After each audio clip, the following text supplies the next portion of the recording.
hear the wind. Oh, the purple right behind the house.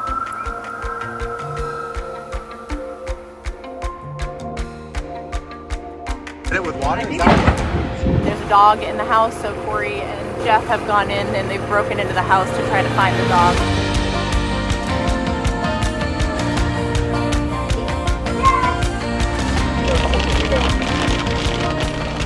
It was so intense that as we were hitting new counties, all 4 of our phones were going off. Lots of explosions going on, gas tanks exploding, tires exploding, cars exploding.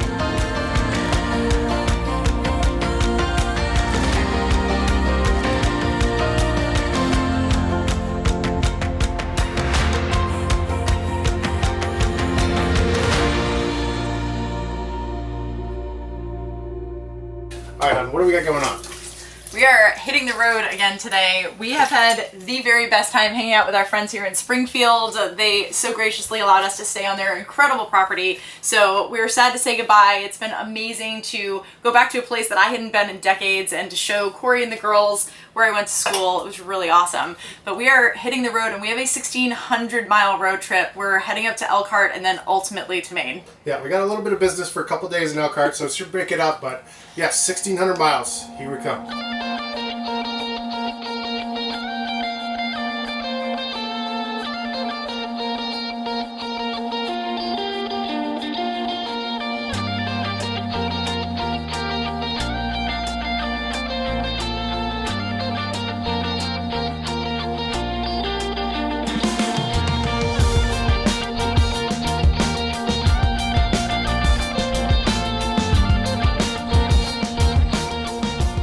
All right, so we are at Grand Design. This is their factory, like RV park. It's pretty cool. We've been here quite a few times. We generally come here usually just one time a year, and it's to talk with partners and whatnot. But mainly we're here today, and for the last couple days, is to talk about Lineage. Lineage is Grand Design's brand new drivable. It's a Class C. We are going to take one of those Class Cs to Alaska, and it's really exciting for a lot of reasons. A little bit sad, but this RV behind us, we've been in this RV for 7 years. We've never RV'd in anything different. Nope. So this like change up is reinvigorating. It's getting us really, really excited because I mean, when you're in something this long, I mean, you settle into some routines, maybe some unhealthy routines, and we're gonna get away from that. Yes, Alaska. We're excited. It's gonna be a little more compact, but we're excited for the adventure of it and like the ability to go places that maybe we didn't last time. Yes. The funny part is that we're actually leaving here and going to Maine and then going from Maine back to Elkhart up to Alaska, and that's exactly what we did 6 years ago on our first trip to Alaska. It just kind of worked out like that, but I think that's hilarious. Yeah, that's the worst place to leave Alaska from, so let's do it. What's wrong with you guys? Let's do it twice. 2 times in a row. Yeah, exactly. It's not the best move. We're excited. I don't care what it is. We're excited, and this is probably our last trip with this RV, which is, that's the sad part I was talking about. Yeah. Because when we get back with the Lineage, we will be picking up the rig that we've been talking about for years, and everybody thinks we're lying at this point, but we are designing our own RV, and that will be ready when we're done with this adventure. Yeah, we just can't talk to Layla about it because she gets extremely emotional. It's gonna be emotional. We've celebrated a lot of the girls' lives in this RV, but we're excited for something new and ready for that little bit of a change up. The other thing we've been doing here in Elkhart is been joining in with Lippert at their volunteer week and serving local nonprofits in the area, which is one of our favorite things to do. We were also able to serve with some friends that were here visiting. We got to pick up a campground and do one of our Serve Monthly challenges. If you want any more information about that, make sure that you join our Facebook group. I'll put that in the description below. We would love to see you there and be able to share all the things that we're doing with Serve. And you can see, it's a little windy here, and that's the next topic I want to talk about. That is weather. The weather has been crazy this year. Big, bad storms rolling across the country.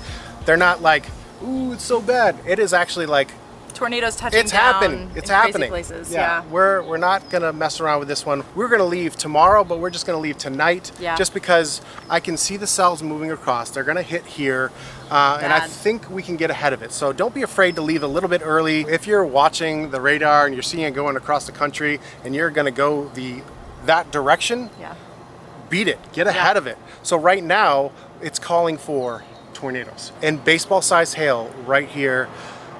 We don't want to mess with any I don't want to mess with that. No. So as the storm is heading east, it's dissipating. It's not dissipating, but it's not tornadoes, Right. and hail. So an easy way to test that theory is to just look ahead of your route, pick a city, go to that city's weather, and see what the weather's going to be like at that time that you think you're going to be arriving.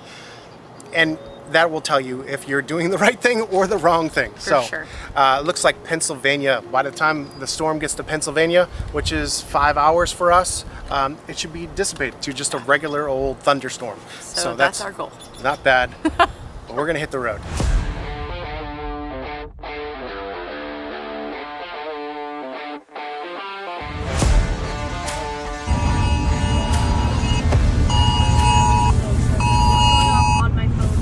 I think this is actually a first for us. We just got weather warnings for a tornado while we're leaving Indiana.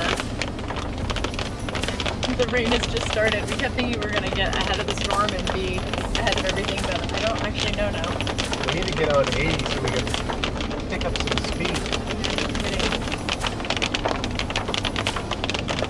Alright, hopefully there's no tornadoes. It's literally my greatest fear on the road, is tornadoes. I do not like them. I think I just did a Dewey trailer. Huh. Maybe he's scared. He knows something we don't. Yeah, all 4 of our phones went off. It scared us all. Yeah, I thought it was like an Amber Alert. You get Amber Alerts and Silver Alerts all the time. But never a warning for weather. Even though we were on some really bad stuff. It just says alright, let's focus. Away their prize, but I'd be free as a bird in a Walmart park.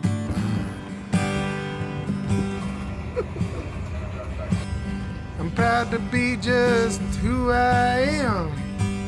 Salute the flag just like Uncle Sam. Work for nothing in their overtime, but I'd be free as a bird.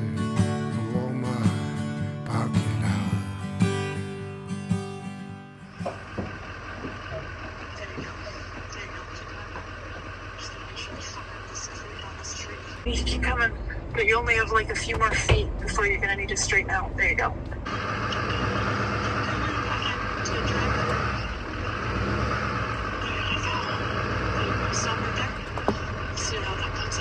We are back in Maine. We are at the lake house that we stay at when we come back home. This is our friend's lake house. They are the owners of the Lobster Shack at Two Lights. So make sure that if you are visiting Maine this summer or fall that you stop and check them out. It's such a beautiful location. And yes, this is not our house. She just said it, but a lot of people think it's our house. It is not our house. We just have really amazing friends, which is really cool. All right, so the plan worked.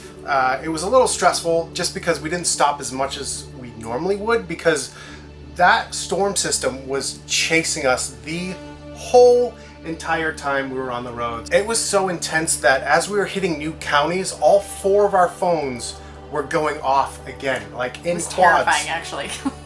I've never seen the weather map look the way that it did when we were driving. Like, we had a red cell in front of us and a red cell behind us, and I was like, we can't even stop for gas. Like, hopefully there's no emergency, because this is nasty. No, it was really crazy, but we're fine. We're fine. Our plan worked. We made it to Pennsylvania. It was still storms, but it was not as intense. There were no tornadoes. There were no baseball-sized hail, and there was. We were watching the news as it was behind us, and stuff was getting trashed. Yeah. It's been a really crazy year. I just feel like the storms have been pretty intense this year. Lots of tornadoes. And maybe you're thinking I was crazy because I'm out there in the Walmart parking lot washing my rig. So I was getting the bugs off. We were going through Indiana and Ohio, all through that farmland. Even though it was storming, we were ahead of the storm for most of it. So we were still getting so many bugs. If you see me doing that, just feel bad for me. Keep on going. Some of the people did not. They stopped and they tilt their heads sideways and they're like, I'm never gonna RV. So that's what makes you crazy. So actually, to explain myself just a little bit, it's still not gonna make it better, but rainwater is a spot-free rinse, and that's most of the work. Like, if you're gonna wash your car, half of it's washing, half of it's drying. So it's a time saver. Yep. I promise. But yes, if you see me doing it, it's not the first time. just shake your head and keep on moving. You saw us pull in the dark. So I want to talk a little bit about that. So that might stress a lot of you out. And the reason why it's not stressful is we have a procedure in place. Right. We've been doing this a while. You don't really need to be doing it as long as we have been doing it. I could give you one quick tip that will solve most of your problems. Two tips. The first thing is trust your process and trust each other. Yes. If you listen to each other, everything's going to be fine because you got eyes on the outside. If you just listen, you're going to be fine. But don't use lefts and rights and go towards this tree or whatever. Just simply use the terms go to driver's side or go to passenger side. And that's the angle that you're going to be swinging your RV. If you just do that, so much more things are going to be simple. So in the dark, it wasn't that stressful because Lily, I don't know if you saw, Lily was out there with a flashlight, you know, just showing other things. Jess is watching. She sees the trees. She sees the branches. All you got to do is listen. Yep. Makes it so much easier. We want you guys to be safe. We want you to have a process, and I will put this tip out there as well. Do not ever listen to anyone else that's trying to help you park. You and your partner know exactly how you back your rig in, so you guys focus on each other and tune out everybody else and get into your site safely.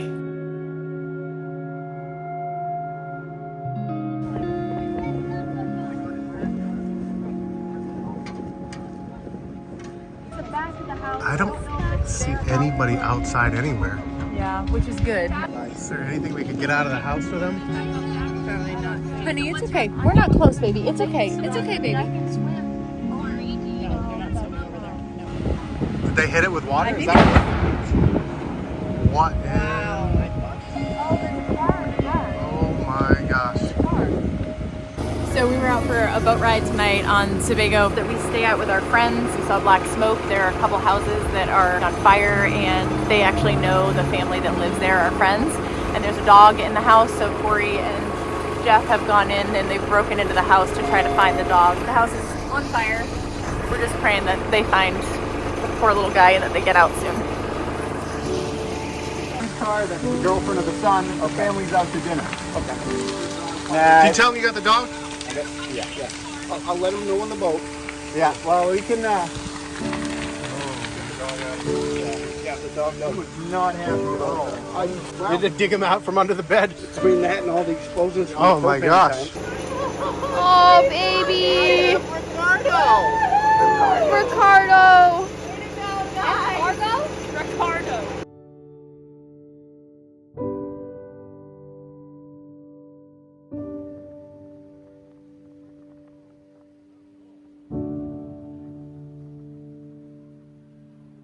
All right, so that was really intense. I didn't film a lot of it because that's not my first thought when there's like actual emergencies going on to like capture it. It's not until like things calm down that I'm like, oh, that would have been cool to capture.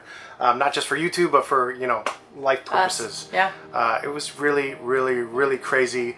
Lots of explosions going on, gas tanks exploding, tires exploding, cars exploding. It's really, really sad to watch what happened, but there was a puppy inside one of the houses that was left behind because people just went to dinner because it was a beautiful afternoon, and that beautiful afternoon just turned into a very crazy scene. And we were able to get in there, find the dog. That dog was terrified just because of what I was saying before. For 20 minutes before we got in there, it was just hearing all that chaos, like a war zone outside. Like the wind was just whipping, so it was carrying molten siding like through the wind. It was going into the lake. It was just really, really crazy. I'm glad that we were able to get the dog out, and we were actually able to save one of the houses. The fire department was so overwhelmed just because old camp roads and the fact that the tankers couldn't get down the road. There was lots of fires going. There was lots of wind, so it was getting out of control really fast. We put the woods out that were creeping towards one of the houses. The shed that had a bunch of propane in it, the house was on fire. We were able to put that out with buckets of water from the lake, actually, because there was no access to water because the one spigot that was available, it was engulfed in flames. It was too hot. It was too dangerous to get to. So we used buckets, trash cans, whatever we could get at to put that fire out. It was amazing. The fire chief even came up to Corey and Jeff afterwards and thanked them for what they did because they were just overwhelmed. The fire was so big when we got there. It was above the trees. It was like 100 feet in the air. These flames were shooting up and they just didn't have enough manpower and couldn't get the equipment down. It was insane. We're so grateful that Corey and Jeff were there and that they were brave enough to go in and save the dog. The family was so grateful that the dog was saved. My real life hero. Not really. I was expecting the fire chief to actually yell at us because we're over there just with buckets putting this fire out with sandals on and bare feet. Classic. And I just figured that we were going to get yelled at. I thought, I was like, oh man, here comes high school all over again. But he thanked us. Very, very sad still.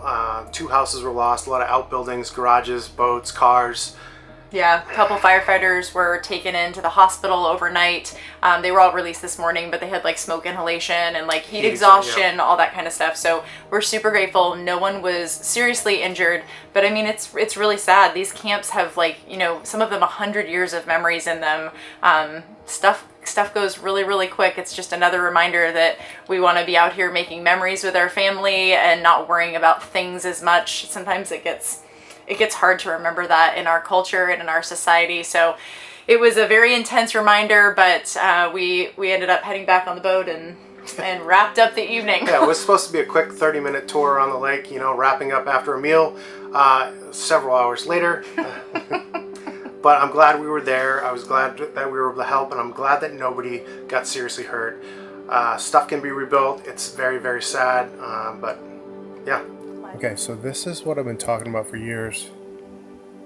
Getting a camera that can actually capture what your eye sees. Look at those lights. Is it working? Oh yeah. This camera is finally paid for itself. Right now. In this moment. In this moment. Look at that street right now. And in Maine. Wait, let me see. Look at this. Can you guys hear the Oh my gosh, it sees everything. It sees what you see. That's so cool. Oh, the purple right behind the house.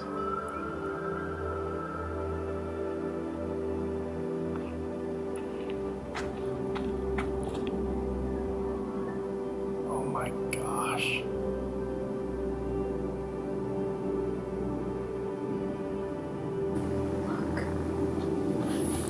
What'd you get?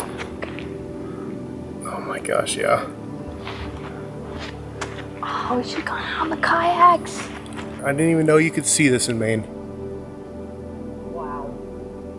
Well, it's like, this is like southern Maine too. Wow, it's right. Holy cow. Now just wait to see what we can see. Did you show the big like boomerang thing at the top? This big spiral? No, behind us. The phone's going off because everybody's like, are you outside right now? Go outside. This is unbelievable.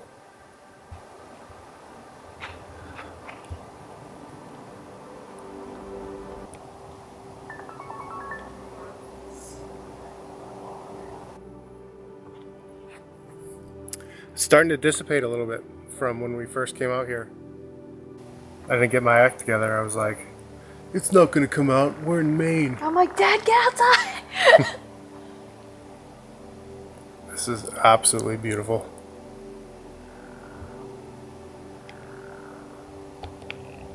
I gotta take a picture.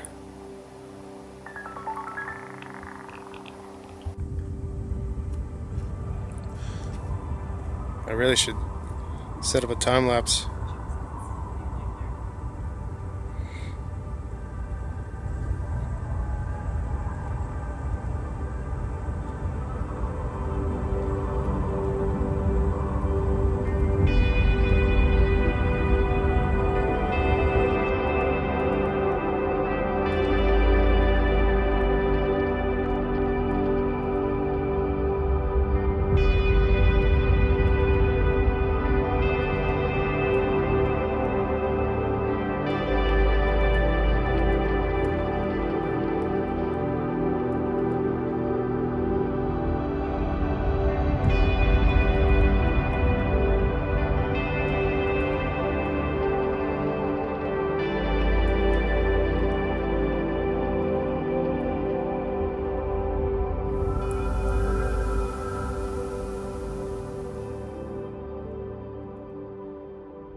Camera testing. Indoors. It's better inside. It's better inside.